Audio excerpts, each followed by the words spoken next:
அதற்கு ராகேலும் லேயாளும், எங்கள் தகப்பன் வீட்டில் இனி எங்களுக்கு பங்கும் சுதந்திரமும் உண்டோ? அவரால் நாங்கள் அந்நியராய் எண்ணப்படவில்லையா? அவர் எங்களை விற்று எங்கள் பணத்தையும் வாயிலே போட்டுக்கொண்டார். ஆகையால் தேவன் எங்கள் தகப்பனிடத்திலிருந்து எடுத்த ஐசுவரியம் எல்லாம் நமக்கும் நம்முடைய பிள்ளைகளுக்கும் உரியது. இப்படி இருக்க தேவன் உமக்குச் சொன்னபடியெல்லாம் செய்யும் என்றார்கள்.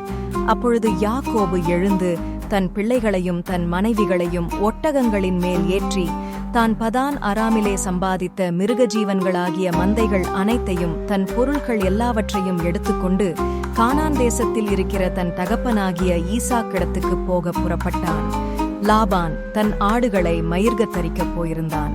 அந்தச் சமயத்திலே ராகேல் தன் தகப்பனுடைய சொரூபங்களை திருடிக் கொண்டாள். யாக்கோபுதான் ஓடிப்போகிறதைச் சீரியனாகிய லாபானுக்கு அறிவியாமல் திருட்டளவாய்ப் போய்விட்டான். இப்படியே அவன் தனக்கு உண்டானவைகளையெல்லாம் எடுத்துக்கொண்டு ஆற்றைக் கடந்து கீலேயாத் மலையை நோக்கி ஓடிப்போனான். இந்த வீடியோ உங்களுக்கு பிடித்திருந்தால் லைக் பண்ணுங்க, ஷேர் பண்ணுங்க, மறக்காம சப்ஸ்கிரைப் பண்ணுங்க. ஆண்டவர் உங்களை ஆசீர்வதிப்பாராக.